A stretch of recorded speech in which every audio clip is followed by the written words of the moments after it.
Okay, hello everybody. Thank you for attending our second keynote and our last presentation of the day.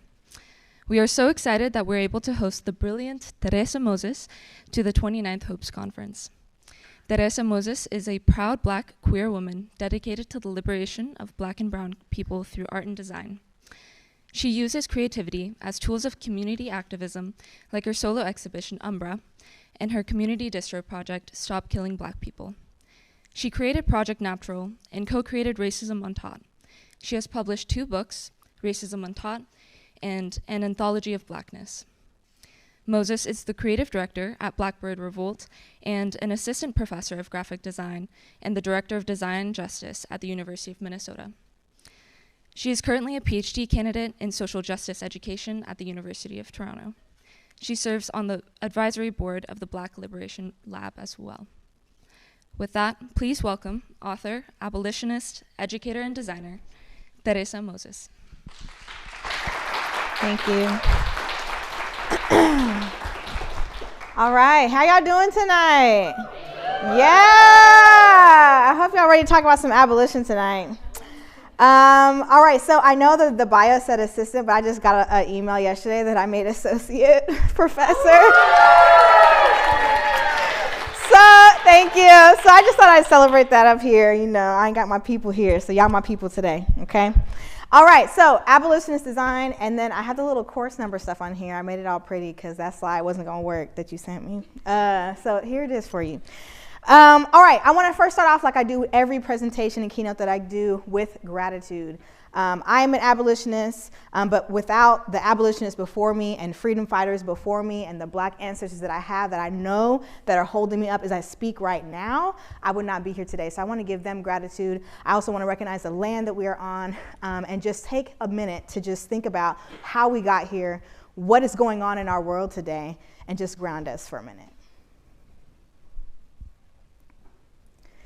All right, so as we already heard a little bit about me, I'm an organizer in Minneapolis. I do a lot of stuff around abolition, police brutality, prisons, all of those things. So I work a lot with community organizations, a lot with other organizers, and it is a lot of relationship and community engaged work that's happening in Minneapolis.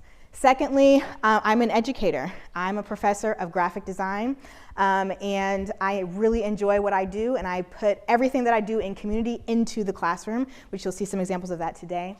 And then lastly, I'm a designer and illustrator. I own an abolitionist design studio in Minneapolis called Blackbird Revolt. We do dope-ass shit, and I couldn't ask for a better team. I hope they are hearing me and their ears are burning because they are amazing, and I love working with them. So these are kind of the 3 areas in which I exist and where my love for my people, where love of the ideas of liberation and freedom are centered in. So that's what you'll be hearing about today.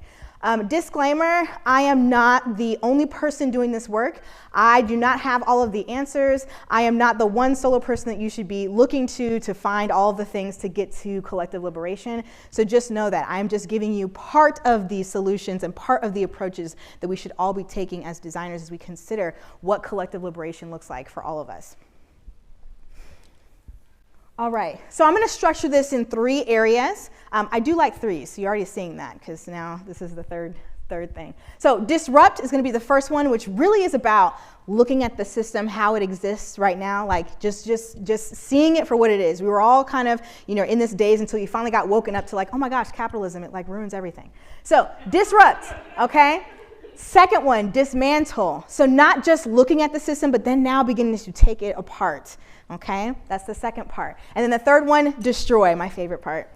And this is where abolitionist thinking really comes in, because abolition is really about the ideology around reimagining, recreating. You get to just to wipe out everything and really come up with something that you don't even know what it looks like, because there's so many minds that will be brought into the process of design as we're creating. So these are the 3 areas which I'm going to structure the presentation today, and then I'll be talking about projects in which I embody these, and then hopefully give you all some inspiration for things that you can do in your own work. Okay, so the first one being disrupt. The first way that you have to begin to disrupt the systems that are at play is looking at your own positionality. okay? And everyone's positionality is super important. I just heard Antoinette Carroll give a talk when we brought her to the University of Minnesota when she talked about everyone has a lived experience. This is absolutely true. But we have to not only understand that really, really well and in detail, but understand then how that's perceived by other people, what kinds of biases and other thoughts and lenses we're going to be bringing to the space, because all that is going to affect all of our design outcomes. Okay, it's super important that you understand this. Self-awareness is super important. Do all of the self-awareness activities that you can do. Do all the self-identity stuff. Do all of the astrology stuff. Yes. Everything is going to help you in understanding who you are. So if I know who I am, I can better understand who you are, and then we can work better together. Okay. Bayard Rustin, this is a quote that I love to use. It occurred to me shortly after that it was an absolute necessity for me to declare homosexuality, because if I didn't, I was a part of the prejudice. I was aiding and abetting the prejudice that was the part of the effort to destroy me. I love this quote because Bayard is talking about being gay, okay? So in the civil rights movement, you have to understand, you know, as a black person, myself, I'm using myself as an example. I'm a black woman, I'm queer, and if I was to be in the civil rights movement, I had to pick that one of those identities. I couldn't pick all three of them. And so what Bayard Rustin is talking about here is intersectionality, a term coined by Kimberly Crenshaw. And so this is super important as we think about all of the ways in which we're going to show up in spaces. I'm going off of the quote that Antoinette Carroll again gave when she was talking about how you're going to be in certain spaces as the person, the subject, and then sometimes as the ally. And so you have to remember how your intersecting identities is going to affect, you know, how you show up. So I love this quote by Bayard Rustin because it really gets down to, like, you know, I have to declare all of these intersections or I'm actually going to be helping the system that's actually trying to destroy all of us. One of the ways that I explored my own positionality is through a project called Umbra. And with Umbra, I used illustration and printmaking and a lot of physical things to get folks to understand what it's like being a black woman. And not only that, but then understand how you can either perpetuate harm or you can perpetuate healing in our spaces. And so what Umbra did, if you can, you know, you don't really have to imagine, you can see like this, you know, white supremacy just kind of coming in and like messing with my hair, and I'm like, stop, like that's what you're seeing up here, okay? And so in this exhibition, I was able to really dive into like some themes, and I had 6 themes total. Some of the illustrations, I started off with this one. This is the first one I had. I was just doing some research on maternity rates, and you know, women, black women specifically, are 4 times more likely to die in childbirth, just because doctors don't believe that we're in pain. And that was shocking to me. So this was back in 2019 as I was working on this project. So I started with this illustration first. I really tried to talk about like the trauma that is happening during childbirth, but also the trauma that we're birthing through generational trauma. And then I moved on to some other themes. This one up here is called Impossible, and it's about black women like myself being in these positions, these DEI positions, having to hold up this broken system and then also being challenged to create a new one. And then you can see she's like contorted and all that, and it's kind of just, it's impossible. The next one was talking about religious institutions. You know, as a recovering Christian, I understand how religious institutions can really take hold of who you are and then silence you, you know, make you wear certain things, you know, do all of the things to you that actually aren't free at all. And then whenever I do any type of exploration, I always like to think about liberation. So this one was just a silhouette of a beautiful black woman and kind of like a follow me to freedom, but what does liberation look like for us in this space? So like I said, I had 6 different themes. And as I started doing the exhibition, of course, I don't start the exhibition saying like, I'm gonna have these 6 themes and blah, blah. I was just drawing stuff. I was really just trying to explore my identity, understand what it was like. At the time I was living in Duluth, Minnesota, which is 1.9% black. I was really just trying to understand where am I? And trying to understand what that is. And so once I finally finished illustrating everything, I could find where they fit in these themes. So I had, you know, sort of this white gaze, understanding what control meant like over black women, these savior complexes, what it meant to be a black and angry black woman, all of those stereotypes, understanding our specific burden, that unique oppression, the intersectionality, and then what liberation looked like. And then with all of these pieces, when I talk about design, it's not just graphics, right? You have to do something to get people to think about, what am I taking away from this? And so I wanted to create tangible experiences. So underneath each theme, I then created something that folks could actually play around with and contribute to or begin to really understand that. So with gaze, I had all of my white allies stand around a 360 camera, and I recorded them. And so when people grabbed these VR, this headset, they like looked into it and just saw these white people staring at them. And it was great. That's what it feels like, you know? And so that was a really cool way of explaining what gays meant. Control was these 3 blocks that I had painted: racism, sexism, and classism. And folks had to determine how the black woman was supposed to hold all 3 of those oppressions. The savior one was, it was tissues, you know, for your white tears. Black tissues. The danger one was me yelling the description of the piece into the mic, and people were listening to it. It was awesome. Burden, I had painted, you know, those weighted jackets that people wear for working out. And I had painted the weights inside of there, all of the intersections I talked about: microaggressions, sexism, you know, anti-blackness, like all those things. And by the time you put it on, it was 50 pounds. And folks got to really understand, again, like a kind of a theoretical way of understanding what it meant, like an extra burden. And then liberation was Legos. I mean, you got to build a new world with us. We also had some affirmation walls. We had a really cool zine that went with it. But this is what I mean, like when I think about, you know, design being used as a way to engage community and also teach. Like I said, I love teaching. I love being an educator. And so how do I do that in a creative way that, you know, is really impactful? And so this was an example of that. But then also, all the work at the beginning was me exploring my positionality. And that's what I'm saying I think that everyone needs to do. You need to have something. You don't have to create, you know, an umbra, but create something to help you explore how it is that I'm showing up in the world. What does the world perceive me as? Because that's going to help you then in showing up in a better way. And this is a photo of that exhibition. It was really cool because I forgot about this. I had 2 descriptions, so one for black women to read and one for everybody else. And I said everybody else on there on purpose, but black women was very validating. You know, I had cries, I had tears, I had hugs, laughs, all kinds of stuff. So it was really cool to kind of see those 2 experiences happening at the same time. I say all this, right, because identity matters. I think a lot of people, not a lot of people, people who are not in my circle like to think that identity doesn't matter.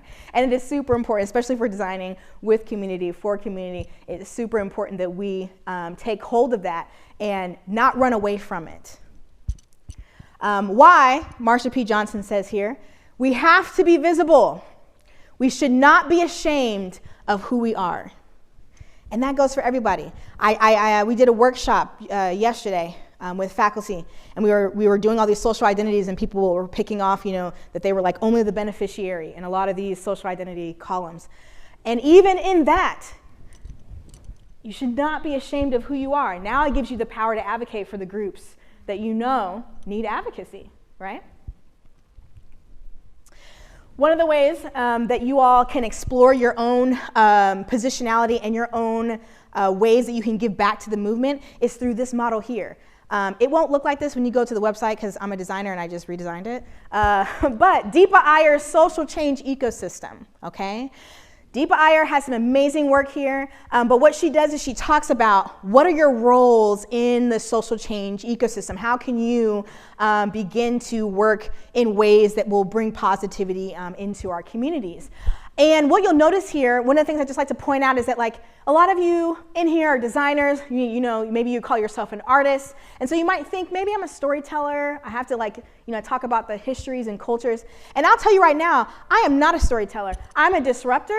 And I'm a builder, and that shows up in my work. So I want to just encourage you all to really go out and take a look at this and think, and like she has a ton of prompt questions, but I want you to like really ask yourself specifically, how am I being fed by the role that I'm in? Because oftentimes you're shoved into a role because it's a need, and that doesn't necessarily feed you, rejuvenate you, you know, bring healing to you.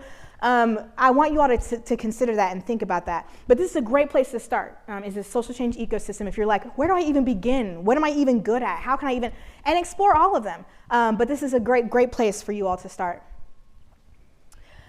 W.E. Du Bois, he says here, thus all art is propaganda and ever must be.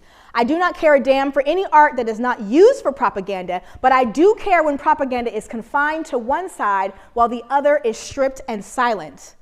Now, please understand, your position is yes, your identity, but it also is the power that you hold as a designer, right? And you as a designer, you have this ability here to show propaganda, to hold propaganda in your fingertips. And so please remember that what you put out there can and has the ability to strip one side and silence one side, right? So we also have the ability then to let narrative and voice reign in our work. And so it's really important that we think about how we're using our tools, the things that we know how to do tangibly, the posts that we know how to make. Are we making just a little black square that says BLM, or are we actually getting out there in community and we on the front lines of protests and we're actually trying to create policy change? And there's other things that we can do. And I want you all to think about, what can my fingertips actually do? Because it is so important, and it will all be propaganda, all of it, whether it is one side or the other or in the middle, because there's a ton of gray area. So please know how much power you have, not just in your identity, but also in the tools that you're learning here at the university, and what you do as a design practitioner. One of the ways that we're able to play around when we're not working outside of client projects at Blackbird Revolt is create our own line.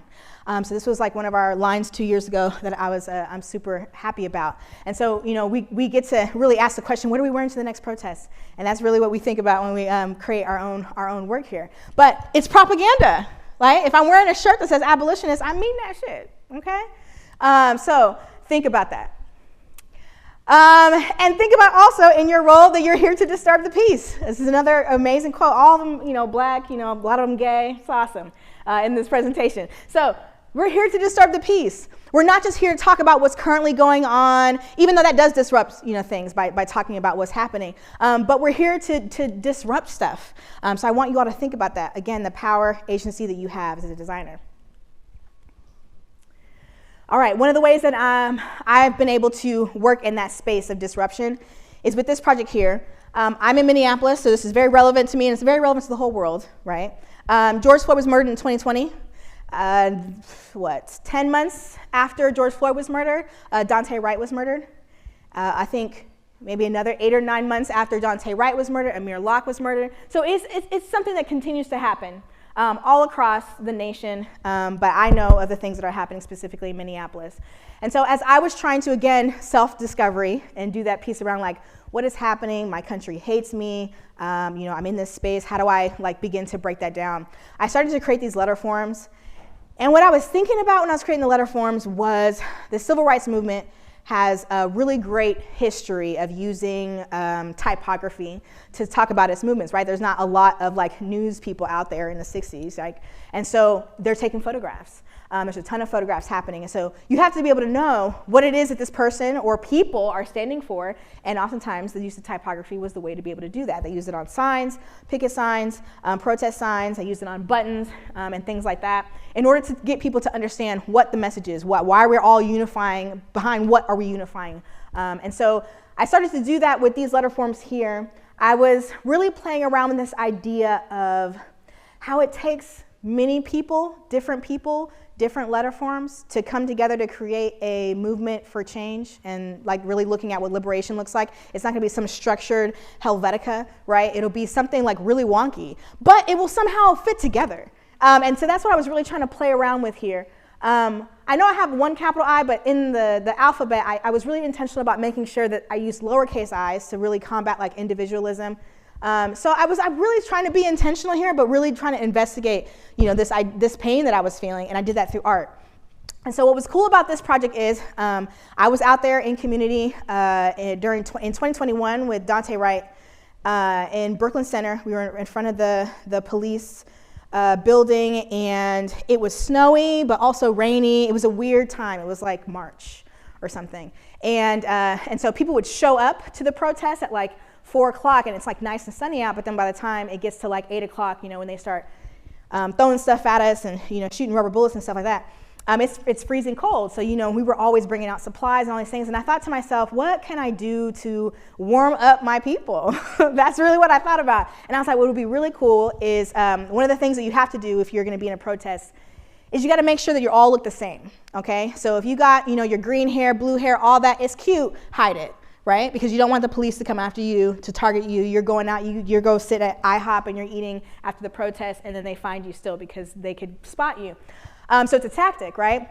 So I'm like, how can we get us all to look the same? And so I had this idea about let's get it printed on a ton of hoodies. So that's what we did. We printed 1,500 hoodies, and we passed them out. I mean, they're all over the city. People are wearing them. We printed them on these signs. Like I said, it was like snowy, rainy. We printed them on signs so that they wouldn't stop melting. So when the news finally got there, you could see what it is that we were unifying, the message that we were unifying for. All of these messages, I didn't come up with these. I was in community. They came up with these. And all I did was just put them on a sign and use the typography, right? And so it began to become this like, I don't know, it's weird to use the word branding and talking about movements, but it became sort of this thing, this unifying visual narrative. There we go.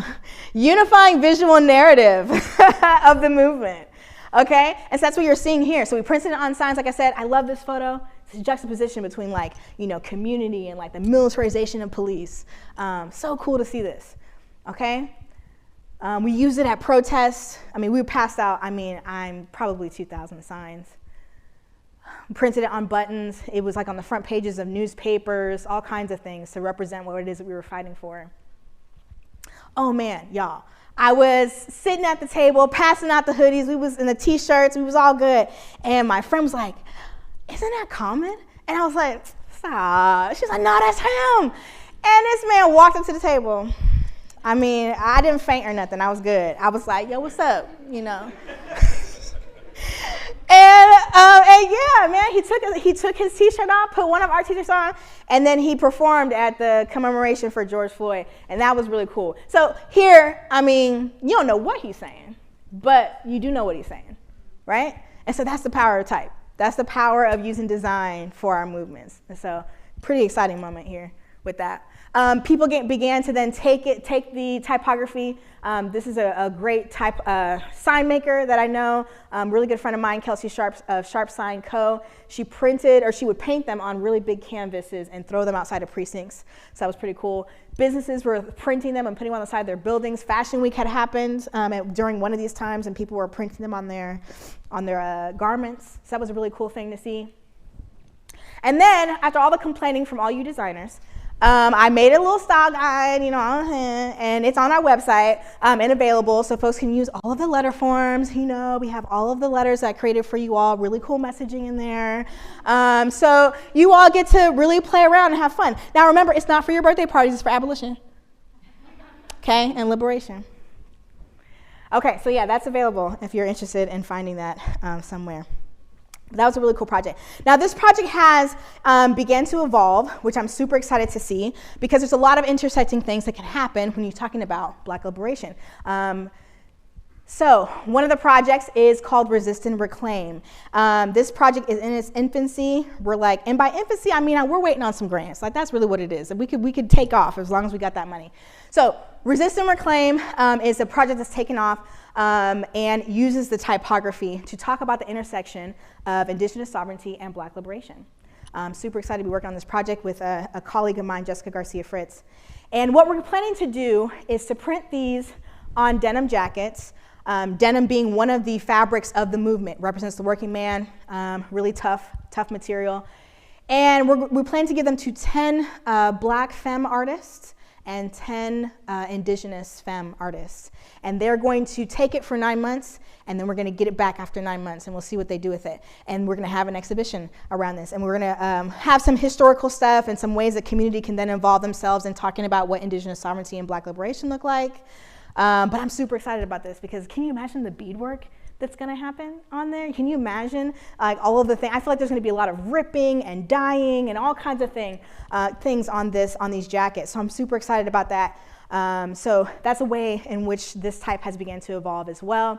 And then speaking of continuing that evolution of what things intersect with Black liberation, Palestinian liberation, that intersects, okay? And so I organize right now currently with faculty, librarians, alumni, graduate students, and staff for Justice in Palestine. And we use the type to create the logo.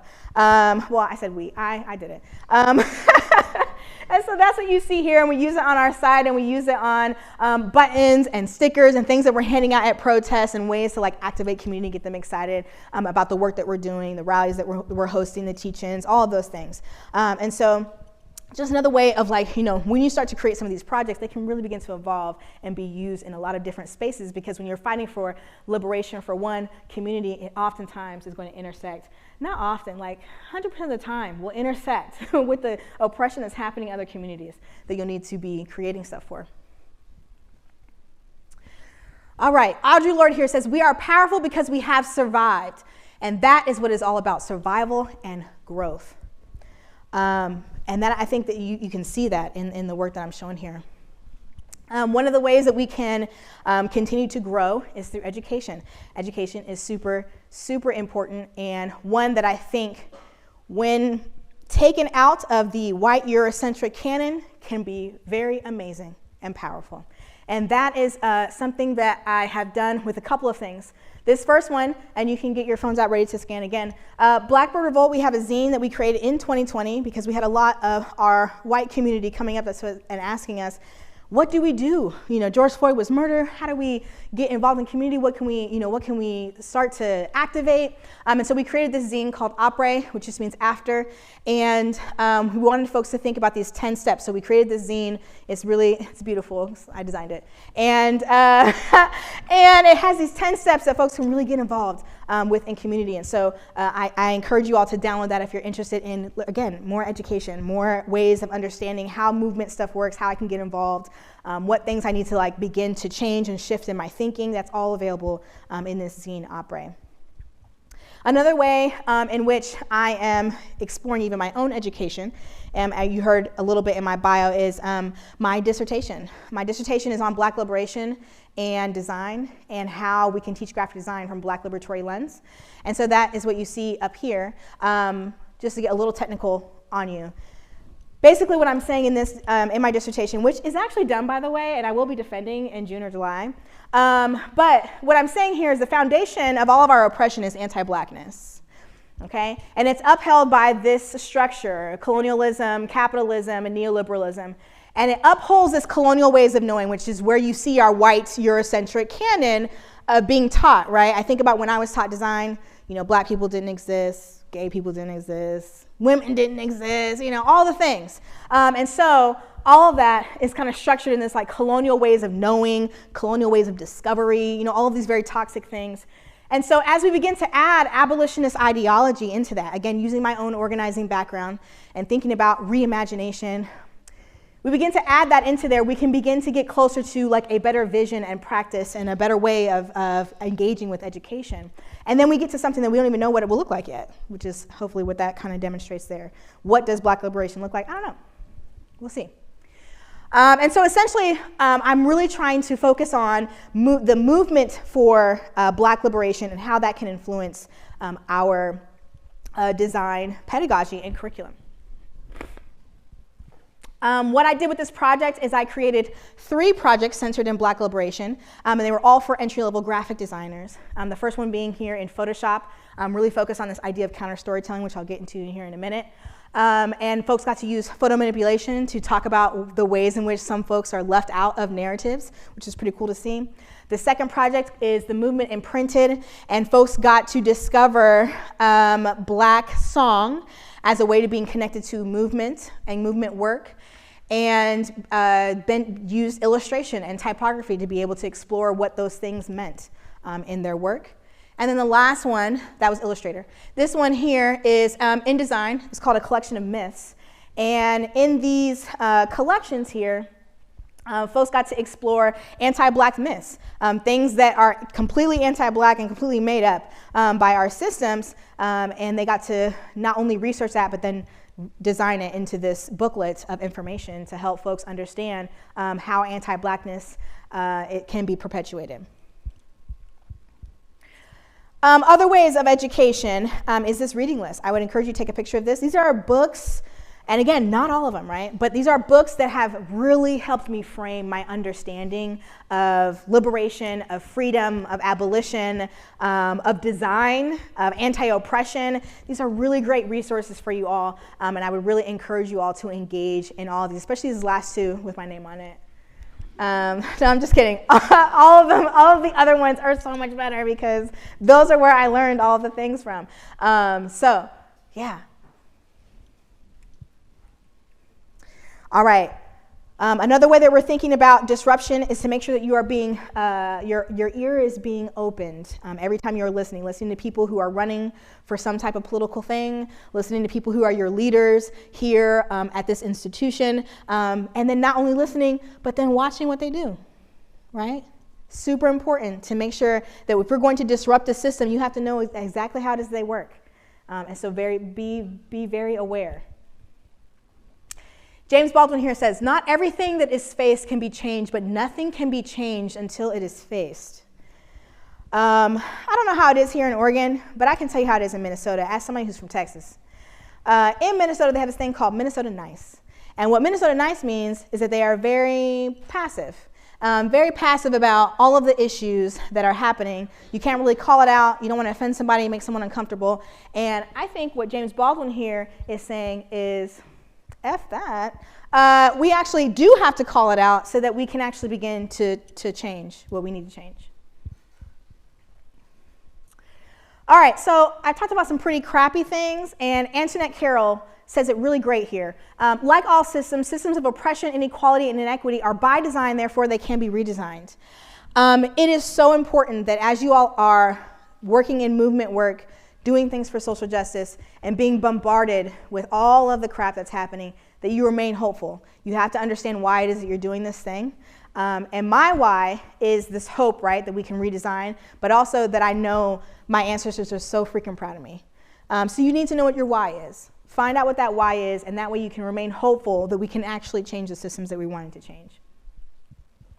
All right, dismantling, second part. So again, we're getting to take apart these pieces of the systemic oppression in order for us to understand it better, for us to begin to change it, move things around, remove things, all of the things. James Baldwin here says, freedom is not something that anybody can be given. Freedom is something people take, and people are as free as they want to be. And I think dismantling is disruption in action. I think disruption is like, oh, I'm kind of shocked that this thing now exists. I'm just realizing this. But then like when you begin to dismantle it, that's you moving into action after you understand and know this knowledge. And remember too, that it's not like I'm going to disrupt first and then I'm going to start to dismantle. It's like all the same, okay? It's like all parallel working together. But remember here, what James Baldwin is talking about is like this idea of freedom. We can't just sit back and just like, oh man, this thing is really messed up, and then just continue going to Target and like everything is fine with the same white supremacist who's like buying stuff for their kids too. Like we have to do something different, and so we have to take it. We have to take freedom. Okay, what that means for me is shifting the focus. The first one being this idea about decolonization. We heard about this earlier. And not just, looking at settler-imposed systems that oppress those who are marginalized and understanding those and beginning to dismantle those, but continue to move on with that. We can't stay in that place, right? So we have to continue to move. So next, decentering, okay? And decentering, beginning to validate, bringing forth those voices. We also heard about this through you, Sadie. Decentering, bringing in those voices, bringing in the narratives, bringing in the representation that we need in order to talk about some of the things that haven't been represented. Again, counter storytelling. And then lastly, then moving into this idea of liberation, right? Where we all have our mental and our physical and our emotional, all of our needs met. This is what liberation looks like. Can everyone eat? Can everyone sleep and feel safe? All of these things are super important for us as we think about collective liberation. One of the ways in which I do this is through a project called Racism Untaught. And Racism Untaught is a framework that helps educators to create anti-racist approaches in their classrooms. They also help industry professionals and other design practitioners and community members be able to do the same thing. But Racism Untaught is a framework that I created with Lisa Mercer, and we do some really cool stuff with it. We talk about what racialized design is, which is any type of design that perpetuates forms of racism. And we talk about it in 3 areas: artifacts, systems, and experiences. The first one being artifacts. So something like black archetypes in food packaging is an example of an artifact that you might see.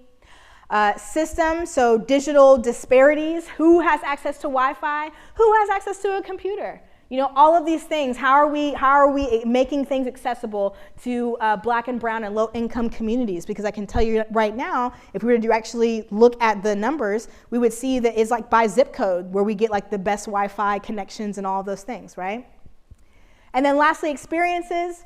If you are a brown person in this room, I know for a fact you have heard this question posed to you.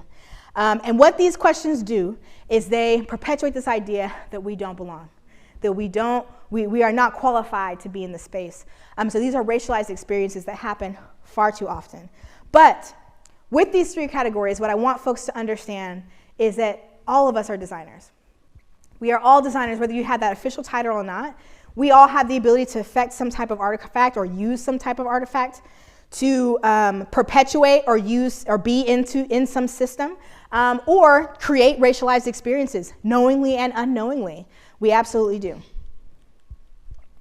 With Racism Untaught, we use the design research process, and we start with context instead of empathy, letting empathy run all the way through and just contextualizing the racialized artifact system or experience. Then moving into the define, ideate, and prototype phase, and lastly, not testing on our communities, but measuring the impact. This is the toolkit in its first iteration, which I like to show because I want you all to see when we created this in 2018, this is what we had originally envisioned for it. And this is what it looked like after running it in a classroom. This is what it looks like now. It's not completely different, but I mean, it is more mobile. We were really trying to make sure that folks could access the toolkit in easier ways, and this is, what 5 years has done of us doing this work. We run the toolkit with not just design educators and practitioners, but this was after a workshop with 60 real estate agents. We talked about redlining, of course, but all kinds of things, and they use their own prompts, given within their organizations to be able to use in the framework to create some sort of anti-racist or anti-oppressive approach. This is the full toolkit in action. So each step includes its own set of cards. It's all color-coded, it's all pretty. People, when they were coming to our workshops, they're like, oh, we're talking about racism? And we're like, yeah, because it's so cute. But our first set of cards in the context step includes elements of racism, and now elements of sexism and ableism and capitalism. So folks really get to talk about the intersectionality. So it includes these words to help folks begin to define those things. The define step includes methods and theories. The ideology or the ideate step includes artifacts, systems, and experiences. Prototype is our low, mid, and high fidelity prototype, and then impact includes cards that you begin to measure impact with. So maybe there's a new mission statement that comes up, or a vision statement, or like you're pulling numbers and analytics and things like that. So this is what the full toolkit looks like now.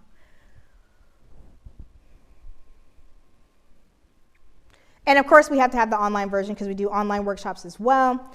And then the class that I host at the University of Minnesota, called Racism Untaught, is also taught online, and this is what that workboard looks like. All right, I love this quote from Alicia Garza. Alicia Garza is one of the black feminists who started the Black Lives Matter movement, and she is not a designer, but listen to what she says. If we perpetuate the same dynamics that we aim to disrupt in our movements for change, we are not interrupting power and we are not creating change. We are merely rebranding the same set of practices and the same dysfunctions. I love this quote. I love this quote. And this is so important when we begin to dismantle things. Okay, like imagine we have this like building block and we're taking apart these things. We can't just like take this piece off. It's like, this was really harmful to black people. Let's just move it over here. Okay, we really have to begin to like destroy it. It'd be really cool if destroy was like right after this. And so if I played it out that way. So yeah, that's exactly what she's saying here. We can't just take it and move it around and like, oh, this like system that like, supports the Israel state and like gives money over to them.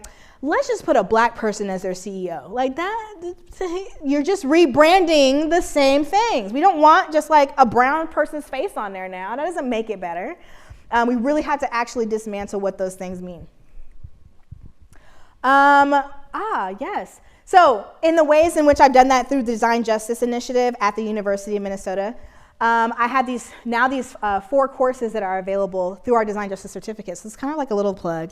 But our Design Justice Certificate is completely online, and it includes all these courses, except for the 3rd course, which is a Learning Abroad course to Senegal, which I'm taking students to in May, and I'm so excited. It'll be our first time doing the course. But these are the ways in which, when we talk about dismantling our education system, like we have to create new courses. We have to talk about new content. We have to make those things available because I know for a fact students want to know about it. Students want to learn about it. They want to engage in that work.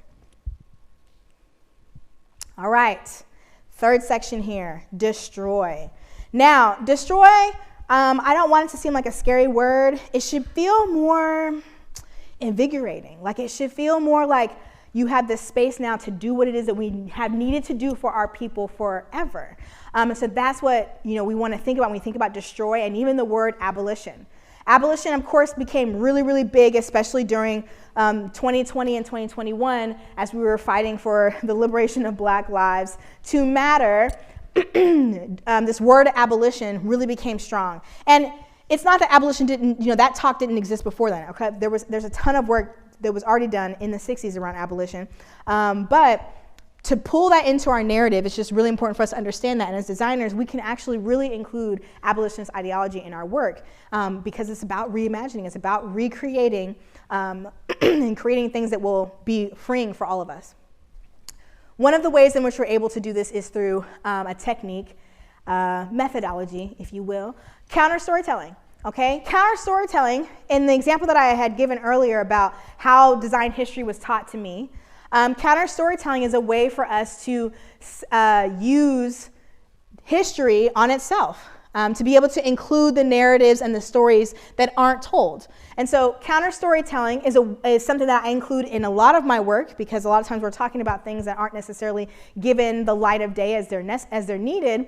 And it's a way for us to, again, continue doing that stuff around positionality and exploring like our own histories, which is, again, super important. A project that I'll talk about in this idea of counter storytelling, have y'all heard of the Crown Act?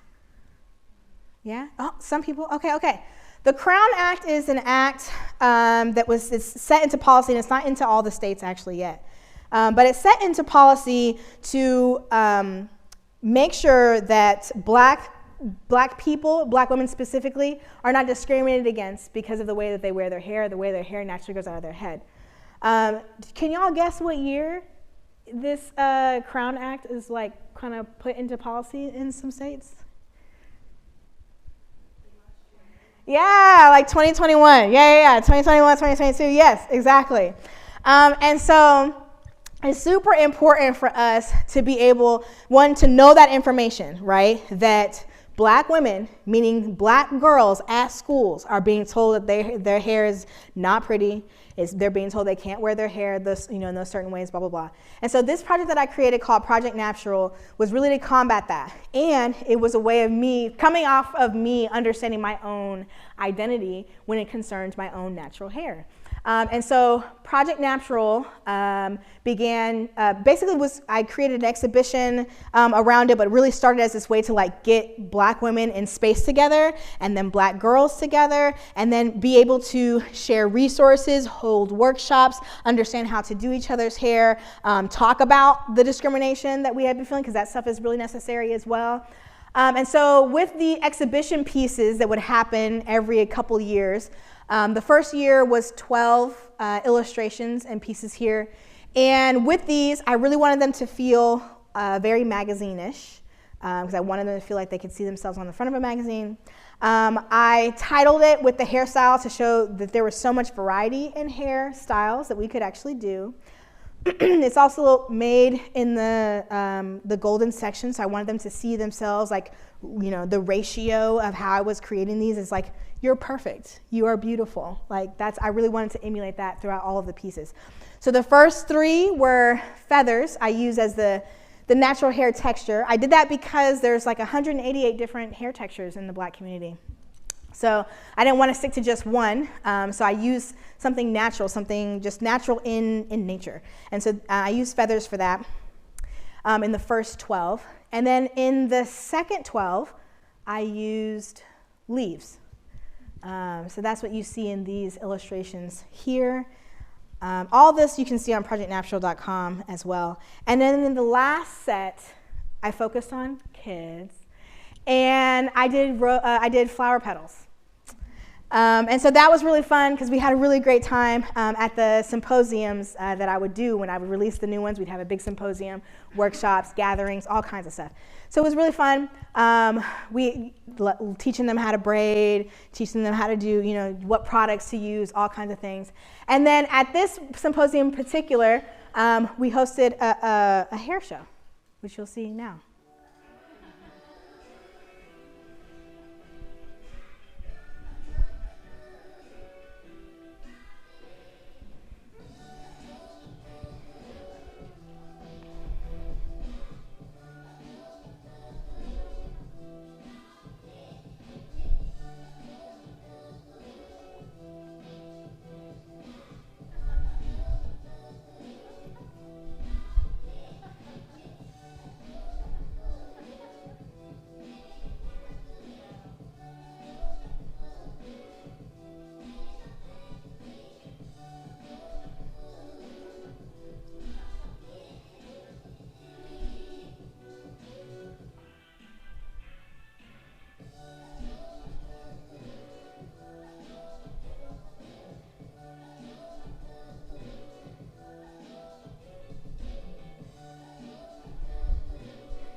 Yeah, the little girl with the buns comes down. I always want to tear up because she just felt so empowered walking down that aisle.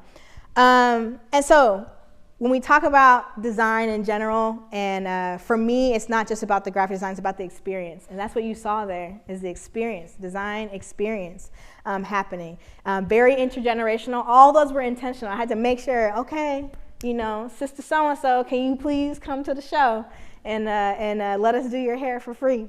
So all that stuff was really, really intentional and a way for us to build community. And I think that's the impact that design should be having is not only just providing the resources that we need to survive, but also building community, because that is also something that we need to survive. Other ways in which counter storytelling is seen in my work. I just had the closing exhibition for this one that was up on our campus, and it was called The Soil and the Story. I worked with a researcher. Her name is Tiffany Lachey, and she went down to the south of the United States and interviewed black farmers about their land, about their farm, and kind of specifically about collard greens, but a lot to do with their history. And so I got to be on this project with her and work to design this exhibition and design the stories.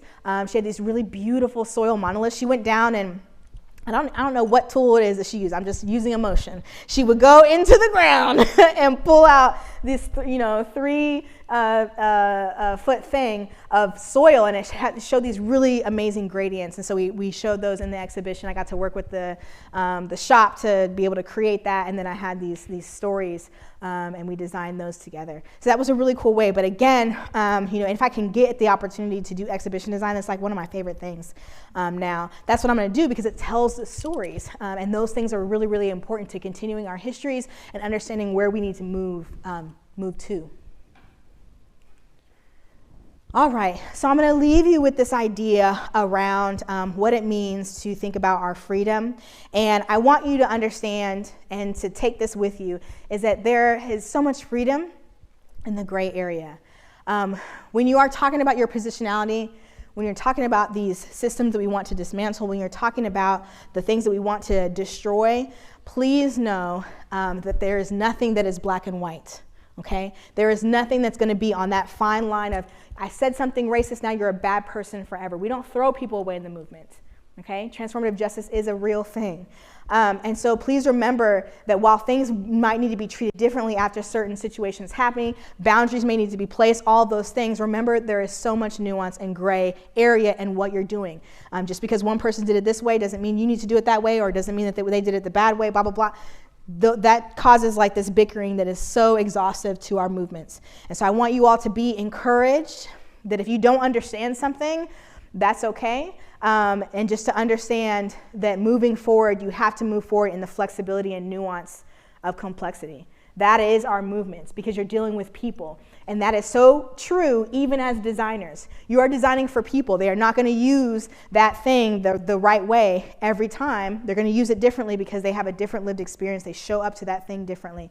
So I want you all to remember this idea. When we think about what freedom looks like, what liberation looks like, we don't know what it looks like because it'll look different for everybody, but it can absolutely exist. One of the ways that I think about freedom is in the work that I'm doing around Juneteenth. This is my third year organizing the Juneteenth for the university. And this year it's called We Are the Noise, the Echoes of Our Ancestors. It's going to be so powerful. And it's a full day. We have turned everything on its head. We don't require vendors to pay to table there. We actually pay them. We don't require anybody to pay for a meal. We pay all of our trucks in advance, and they give out free meals. This happens for all of our snacks, everything. The only thing that people have to pay for, or they should be excited to pay for, are our Black businesses who are showing up to vend and things like that. We have full activities for all of our kids. We have workshops. We have all kinds of things centered around Black liberation. And so that's a really awesome opportunity for me to be able to be involved in community, but also bridge what we know can be a very hard bridge to have between the institution and our community, because we are oftentimes isolating ourselves and also being extractive when we are in our communities, and this is a way for us to give back. And so I'm very excited about this opportunity, and it's another way for me to, again, fight for freedom. These are some photos of what that looks like. Oh man, roller skating is my favorite. I had to put that thing in there because anybody's like, what do you do for rest? I roller skate. That is my jam, okay? Yeah, put on the old school, yeah. All right, and then lastly, I want you to think about what it means to commit to this work. And what it means to commit without burnout. Let me say that, okay? I don't want you all to get burnt out. It probably will happen because you'll be so passionate, but please remember, you can't say yes to everything because you can't be your full self in all of those things you have said yes to. So please remember, when you think about your commitment, you want to do that strategically and learn also how to say no to things, okay? Audre Lorde says, what we must do is commit ourselves to some future that can include each other and to work toward that future with the particular strengths of our individual activities. You see how I did that there? I looped it right on back to positionality, okay? You want to commit to the work that we are doing together for collective liberation with the strength of your individual identity, which is, again, why those things I'm talking about, the disruption, the dismantling, the destroying, it's all running parallel to each other, okay? You're learning off of one another, and you're working toward all of these things for collective liberation. So just to recap, you're going to disrupt the status quo. You're going to dismantle the systems of oppression, and you're going to destroy everything, okay? Because it's not working, okay? It's not working for anybody. So I want y'all to remember these three things from this presentation today, and all of it's for collective liberation, all right? Thank you.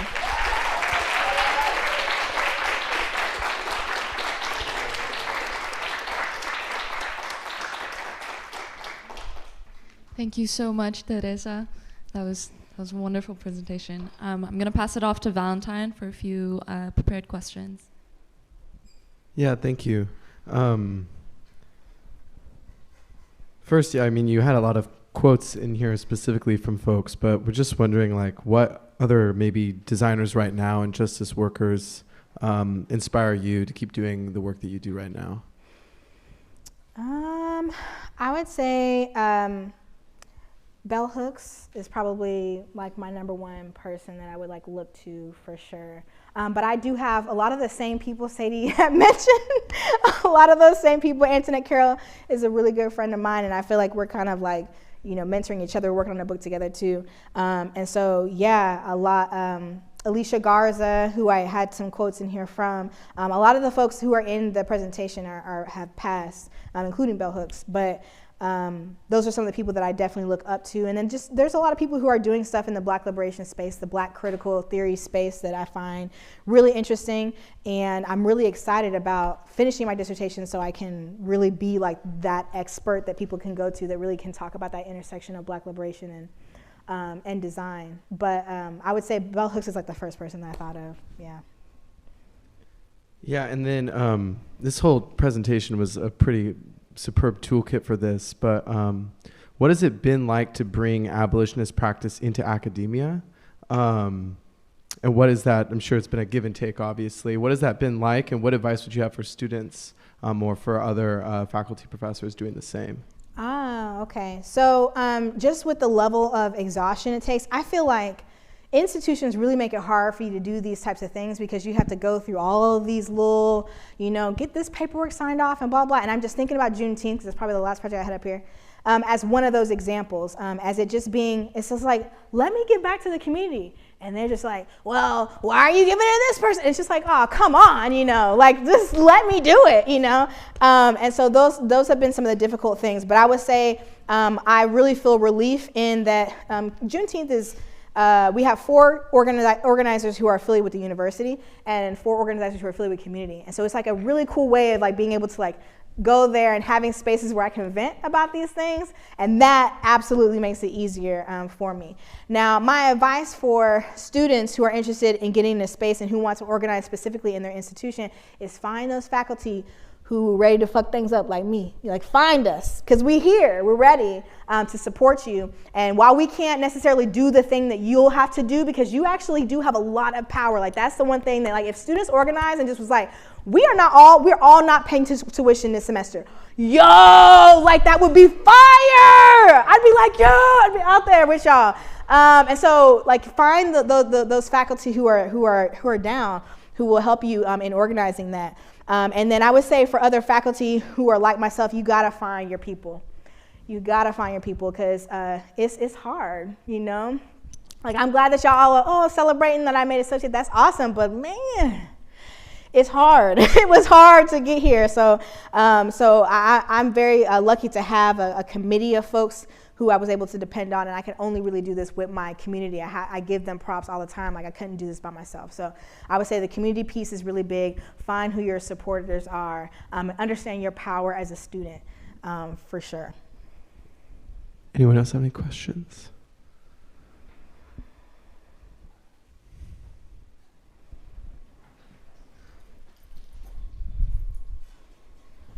Terresa, I really loved your presentation. It was so great to see the different realms in which you're getting yourself out there. Thank so you. That was super powerful.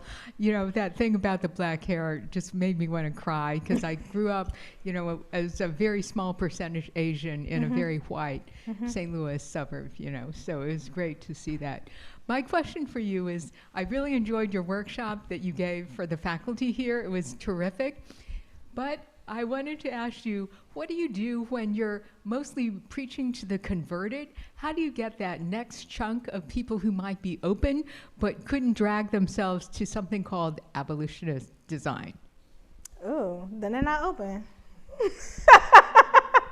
That was my first reaction. Sorry, hold on. Honestly, I'm going to lean back to what I always lean back on, which is relationships. This little presentation is not going to change somebody's heart. It's not. Y'all think it's cool because y'all into it. Y'all into it. That's great. But to that person who's like they just putting their little toe inside the water, this is not going to change it for them. What's going to change it for them is you and your relationship to them. That is the only thing that changes. I know y'all seen those documentaries where you have that person who's been like in the KKK and then they meet a black guy and they're just like, now we're best friends. I'm not racist at all. Like, the only way that happened is because they build relationship. And that is the only thing. Coming to a presentation like this, dragging somebody, it's like dragging somebody to church who's like, I am an atheist. Why do you keep doing this? You can't do that. You have to be the one to lead by example. And I mean, I remember during 2020 in 2021, like, I had people, like, they saw me posting all these things and all this, and then they would ask me, how can I show up? Like, what's the protest? Da, da, da. And so it's like, really just, you got to live by example. And so when I talk about that thing about transformative justice, things like that, like, we don't throw people away. Like, cancel culture is not okay. Like, all of these things, really, you have to play out in your full life. That's what's going to bring people to the presentation. So it's not going to be my little abolitionist design thing that's going to change it. It actually is going to be y'all who have way bigger impact than I can ever have.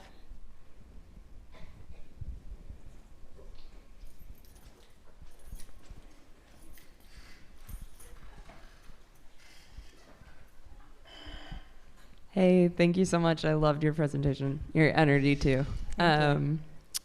the toolkit was super, super cool.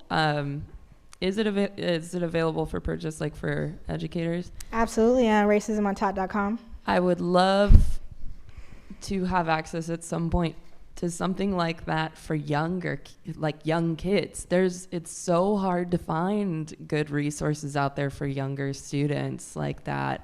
How young do you think that toolkit in particular could go age-wise? Yeah, we've used it for middle school kids before. Yeah, so that's as young as we have gone. I feel like we really would have to do a lot of language changing to go any younger. Just in the like theories and methods, like come on. Yeah. Well, fourth grader is like a theory, like, you know, but it can. I think middle school, like 6th grade, 7th grade, like that, I think is a good range. Awesome. Yeah, I mean that's younger than most. Thank you. Yeah, absolutely. Anyone else?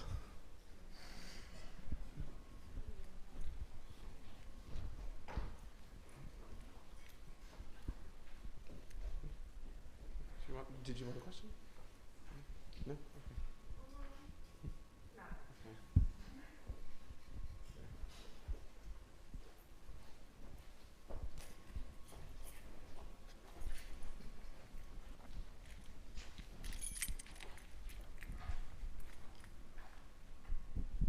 Hi, thank you.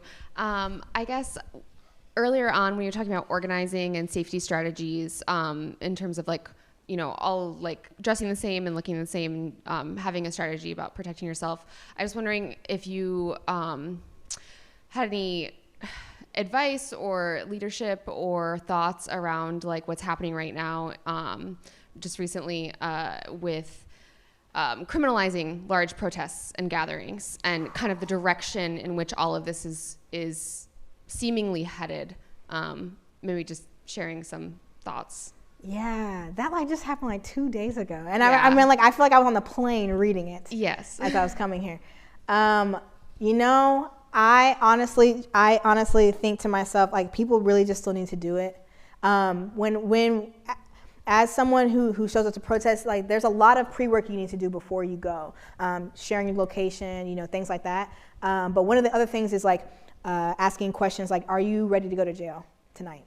You know, so there's like a series of questions that you do to check in, and so that's one of those things. It's going to be like it's probably going to have to be the people who like probably don't have kids, you know, things like that. Like people are just going to have to be way more strategic than they were with just like showing up. But I think it still needs to happen. So like I don't know if that's necessarily leadership, but my advice is continue doing it. They can't put us all in jail. That's literally what's the strategy of the civil rights movement. Like they can't put us all in jail. We can't all fit. And so I would say continue doing it, but just know that the stakes are higher. You know, so yeah. More reasons to abolish the prison industrial complex. Absolutely.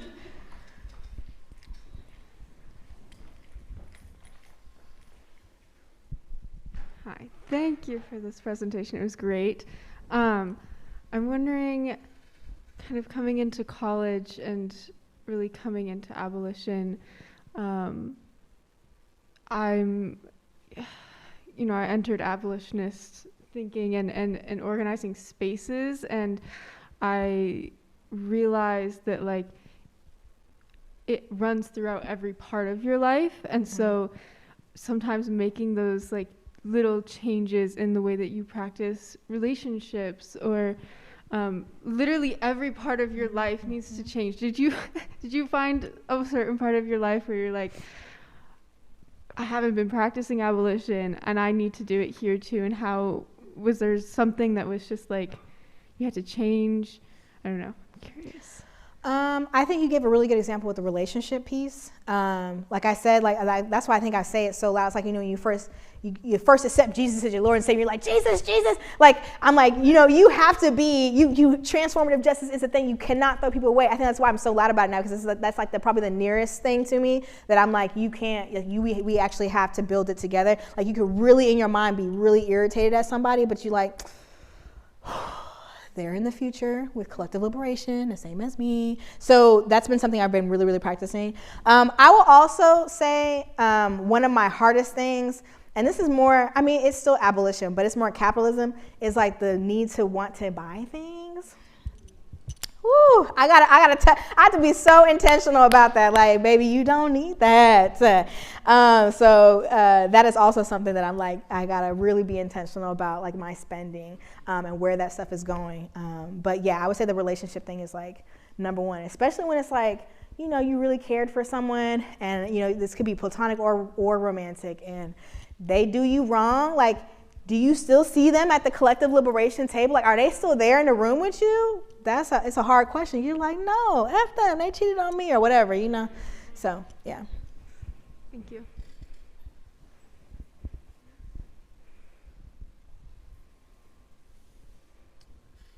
Well, it looks like that's all of our questions. So thank you so much, Terresa. Absolutely.